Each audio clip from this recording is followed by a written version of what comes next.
Hi guys, welcome to Tollywood tossers. కొత్తగా ఎవరైనా వచ్చినట్లయితే అనడానికి లేదు, ఎందుకంటే మాది కొత్త ఛానల్. వచ్చిన వాళ్ళందరూ కొత్త వాళ్ళే కాబట్టి మీకు క్రికెట్ ఇంట్రెస్ట్ ఉంటే, ఐపీఎల్ ఫాలో అయితే డెఫినెట్లీ జాయిన్ అస్. మేము జస్ట్ మీ ఫ్రెండ్స్ లాగానే ఫ్రెండ్ గ్రూప్ తో డిస్కస్ చేసినట్టు క్రికెట్ గురించి మాట్లాడుతూ ఉంటాం. So drop in the like, subscribe to the channel, comment చేయండి, మీకు నచ్చిన ఎక్స్ప్రెస్ చేయండి, నచ్చకపోతే చెప్పండి. Okay, everything is welcome. Okay fine. తిట్టాలనుకుంటే ఓకే, తిట్టండి, పొగడాలనుకుంటే యా, పొగడండి, సజెషన్స్ కావాలంటే సజెషన్స్ ఇవ్వండి. Yes, everything is entertain. Okay okay, రేపటి మ్యాచ్ వచ్చేసి పెద్ద అది మ్యాచ్. RCB RCB. ఇన్వాల్వ్ అయిన అసలే మామూలు ఫామ్ లో లేదు. అది ఆర్సీబీ వర్సెస్ డీసీ. ఏమంటావు మరి, ఆర్సీబీ ఫ్యాన్? ఆర్సీ ఏమంటానా, రేపు డీసీకి ఓటం అంటే ఏంటో రుచి రుచి చూపిస్తుంది. ఇది అప్పుడు ఆర్సీబీ కాదు, కొత్త ఆర్సీబీ. సాల్ట్ సాగొట్టేస్తాడు, కోహ్లీ కుమ్మేస్తాడు, రజత్ రప్పాడిస్తాడు, క్రుడల్ కన్ఫ్యూజన్ బౌలింగ్ తో బ్యాట్స్మెన్ కన్ఫ్యూజ్ చేస్తాడు. ఇంకా బుబీ హ్యాజల్వుడ్ దయాలంటావా? ఏ ఓవర్ లో వికెట్ కావాలంటే వికెట్, డాట్ కావాలంటే డాట్. ఇంకేం కావాలి చెప్పు? ఇంతలా పర్ఫార్మ్ చేస్తుంటే ఈసాల కప్పు నంది అనలో ఎవరు ఒక్క ఆర్సీబీ ఫ్యాన్ కూడా వెనక్కి తగ్గడు. అది ఆర్సీబీ అంటే. ఆర్సీబీ ఫ్యాన్ ఇవాళ బాగా ప్రిపేర్ అయ్యి వచ్చాడు అలాంటి టీమ్ పర్ఫార్మెన్స్ కి హైప్ ఇద్దామని. ఆర్సీబీ ఊర్లో అలాంటి ఉన్నారు. పర్ఫార్మెన్స్ ఎంతైనా ఆర్సీబీ ఈసారి పర్ఫార్మ్ చేస్తుంది కదా ఆఫ్టర్ మంచి లాంగ్ టైం. మంచి జోష్ లో ఉన్నారు. ఇదే జోష్ మరి లాస్ట్ వరకు కంటిన్యూ అవుతుందా? ఆ పాత ఆర్సీబీ వేరు, ఇది వేరు. అప్పుడు వేరు సార్, ఇప్పుడు వేరు. స్టాట్స్ ప్రీవియస్ స్టాట్స్ గురించి చూద్దాం. ఆర్సీబీ డీసీ మ్యాచ్ కదా, ఓవరాల్ స్టాట్ చూసి జనరల్ గా ఆర్సీబీదే లీడ్ లో ఉంది. 31 మ్యాచెస్ ఆడితే ఆర్సీబీ ఆల్మోస్ట్ 18 మ్యాచెస్ గెలిచాయి. DC 11 matches. అలా చూసుకున్నా, లేకపోతే రీసెంట్ ఫామ్ చూసుకున్నా గానీ గత 5 మ్యాచ్ల్లో 5 మ్యాచెస్ లో 4 మ్యాచెస్ ఆర్సీబీనే గెలిచింది.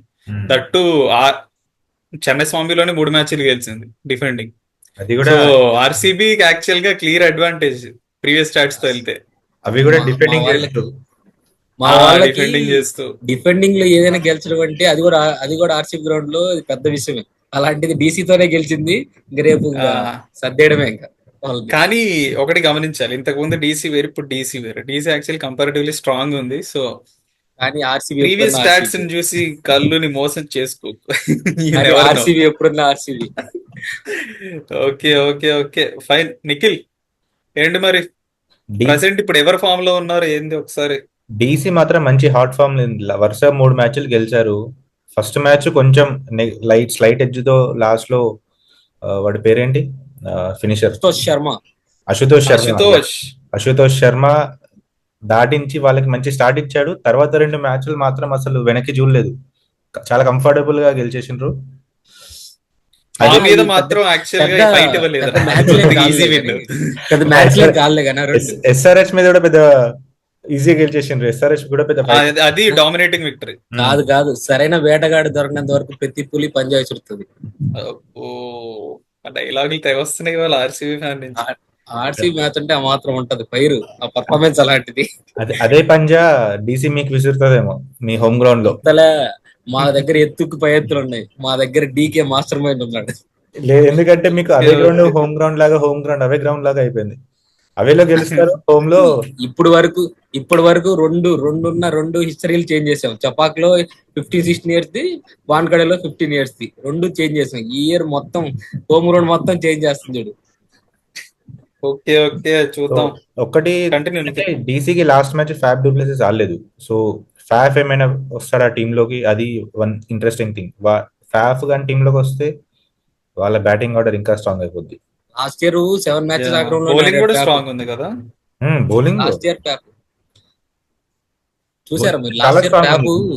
ముఖేష్ కుమార్, మోహిత్ శర్మ, విప్రాజు, కుల్దీప్, అక్షర్ బౌలింగ్ చాలా స్ట్రాంగ్ ఉంది. మిచెల్ స్టార్క్ అందులో ఇలా మర్చిపోయేవారు. Main player to watch out Abhishek Porel. Power ప్లేలో వికెట్ పడితే మాత్రం వాడు అసలు తగ్గట్లేదు, మంచి కంటిన్యూ చేస్తున్నాడు మొమెంటం.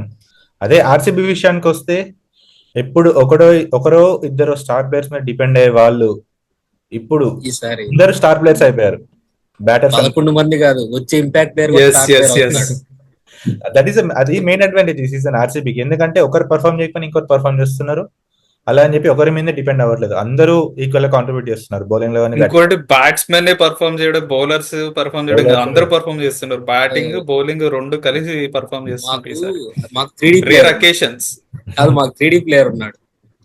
స్పిన్ వేనమా స్పిన్ ఇరుకు, పేస్ వేనమా పేస్ ఇరుకు, యార్కర్ వేనమా యార్కర్ ఇరుకు, స్లో బాల్ వేనమా స్లో Hitting. బాల్ ఇరుకు, అన్ని హిట్టింగ్ Yeah. హిట్టింగ్ వేనమా హిట్టింగ్ కూడా చేస్తాడు. That's Krunal Pandya for you guys. Okay, ఇంకేంటి మరి రేపు Yeah. predictions? ఇంకోటి ఏంటంటే రేపు చిన్నస్వామి కదా. ఇంకోటి fab du Plessis last year 7 matches అక్కడే ఆడాడు. He knows very well about the ground. అందుకే మీకు అవే గ్రౌండ్ వాళ్ళకి హోమ్ గ్రౌండ్ అవుతుంది అంటున్నా. అది అట్లే ఉంది. కేఎల్ రాహుల్ సంవత్సరాల నుంచి అన్నీ ఆడుతున్నాడు. సో పిక్చర్ స్టార్ కూడా ఏం ఎక్స్పెక్ట్ చేయొచ్చు? సో చిన్నస్వామి కాబట్టి హై స్కోరింగ్ మ్యాచ్ ఉంటది. నేను అనుకోవడం chasing team has slight edge అని నేను అనుకుంటున్నా. కానీ మనం ప్రీవియస్ స్టాట్స్ చూస్తే ఆర్సీబీ గత 2 మ్యాచ్లు డీసీతో ఆడిన 2 మ్యాచ్లు అక్కడ డిఫెండింగ్ చేస్తూ గెలిచింది. జనరల్ గా chasing is an advantage for team going there.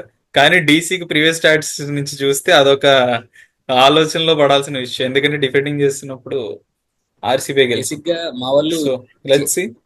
Chasing లోనే వాన్ చేస్తారు, అలాంటిది డిఫెండింగ్ అంటున్నారు. అది డిఫెండింగ్ లో కూడా కొంచెం బాగా పర్ఫామ్ చేసినట్టు, అది కూడా డీసీతోనే. ఈసారి ఇంకా క్లీన్ స్వీప్ చేస్తారేమో. అందులోనూ ఈసారి లాస్ట్ మ్యాచ్ మీరు పిచ్ చూస్తే అది ఇనిషియల్ గా బాగా స్వింగ్ అయింది. ఆర్సీబీ బ్యాటర్స్ బాగా స్ట్రగుల్ అయ్యారు. ఇప్పుడు ఆ బౌలర్ స్టార్ కొన్నాడు, అలాగే వేస్తే అదే కదా. లాస్ట్ ఇయర్ మా ఎస్ఆర్హెచ్ ఫైనల్ రిపీట్ అవుద్దేమో. సిరాజ్ కి స్వింగ్ అయినట్టు గనక స్టార్ కి స్వింగ్ అయిందంటే మీ వాళ్ళ పని అంతే. అందులో మా దగ్గర అస్త్రాలు ఉంటాయి. ఆఫ్టర్ ఆల్ స్టార్ కి మా చిన్నస్వామి, మా దగ్గర మంచి మంచి కోచ్లు ఉన్నారు, ప్లేయర్స్ ఉన్నారు. ఓకే ఓకే, ఆడేవాళ్ళు. బట్ ఇది interesting. Starc versus openers is an interesting matchup. Yeah ఎందుకంటే స్వింగ్ కూడా అవుతుంది. So Starc versus RCB openers and Kuldeep Yadav versus Rajat Patidar spin. Kuldeep Yadav కి కొంచెం కాకుంటే చాలు.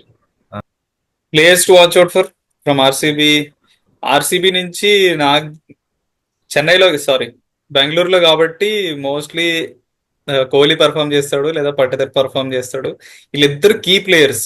అక్కడ ఎక్కువ స్కోర్ చేశారంటే మెయిన్ వీళ్ళిద్దరే. ఇంకోటి వచ్చేసి finishing Tim David and Jitesh. Philip Salt ఏమో అంత ఫామ్ లో లేడీ సీజన్ లేదు చూపిస్తాడు చూడు.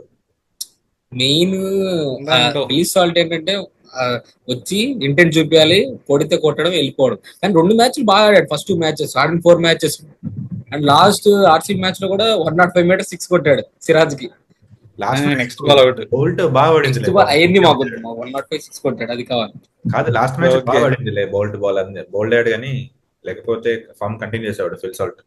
And coming to bowling, Bhuvi బాగా వేస్తున్నాడు, హెజల్వుడ్ బాగా వేస్తున్నాడు, ఓపెనింగ్ స్పెల్ బాగా వేస్తున్నారు. ప్లస్ మళ్ళా కంబ్యాక్ వచ్చిన తర్వాత డెత్ లో బాగా వేస్తున్నారు ఇద్దరు. ఈ సీజన్ మొత్తంలో ఎవరైనా బౌలర్స్ యార్కర్స్ వేస్తున్నాడంటే భువి ఒక్కడే కొంచెం కన్సిస్టెంట్ గా యార్కర్స్ వేస్తున్నాడు. అది కూడా లెగ్ స్టంప్ యార్కర్స్ వేస్తున్నాడు నీట్ గా. వేరే బౌలర్స్ అందరూ అవుతున్నాయి, లేకపోతే ఫుల్ లెంత్ పడుతున్నాయి. భువి ఒక్కడే కన్సిస్టెంట్ గా కొంచెం యార్కర్స్ వేస్తున్నాడు. If you want middle overs, in the wickets in the middle overs, we have S there. అప్పుడప్పుడు ఏం కావాలి break through. Suyash Sharma bro, Suyash Sharma ఇంకా చాలా అవుతున్నాడేమో అనిపిస్తుంది. వాడు అసలు యాక్చువల్ గా వాడిని ఎవరు అంత ఎక్స్పెక్ట్ చేయలేదు, కానీ సైలెంట్ గా వచ్చి వికెట్ తీస్తున్నాడు, రన్స్ ఇవ్వట్లే. సో బాగుంది actually bowling attack. Looking good, batting బాగుంది. So RCB is looking really strong. Last SRH తో జరిగినట్టు బ్యాటింగ్ కొలాప్స్ అవ్వకపోతే I think they are very good side. Coming to DC actual గా మళ్ళీ ఓపెనింగ్ కంటిన్యూ చేస్తారా KL Rahul తో? What do think?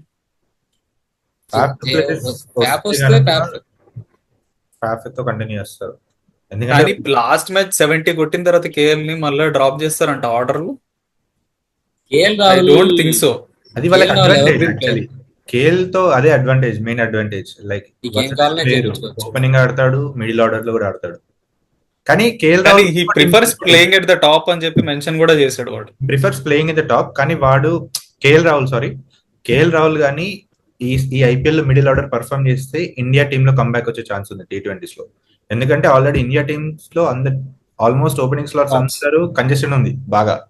KL Rahul కానీ మళ్ళీ ఇండియా టీమ్ T20 రావాలంటే మిడిల్ ఆర్డర్స్ లో పర్ఫామ్ రిషబ్ పంత్ ని రీప్లేస్ చేయాలంటే చెప్పేసి చెప్పంది ఏముందిలే ఇంకా.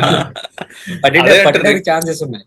ఈ ఐపీఎల్ లో కేఎల్ రాహుల్ బీభత్సంగా పర్ఫామ్ చేసి రిషబ్ పంత్ పర్ఫామ్ కంటిన్యూ అయితే there is a chance for KL Rahul. అదే ఓకే, నెక్స్ట్ కేఎల్ రాహుల్ బాగా ఆడుతున్నాం. రీసెంట్ గా ఫామ్ బాగుంది. వాడి ఓపెనర్ పేరేంటారు నాకు నో తెలియదు కదా. వాడి పేరేంటారు అశుతోష్ శర్మ కాదు, ఓపెనర్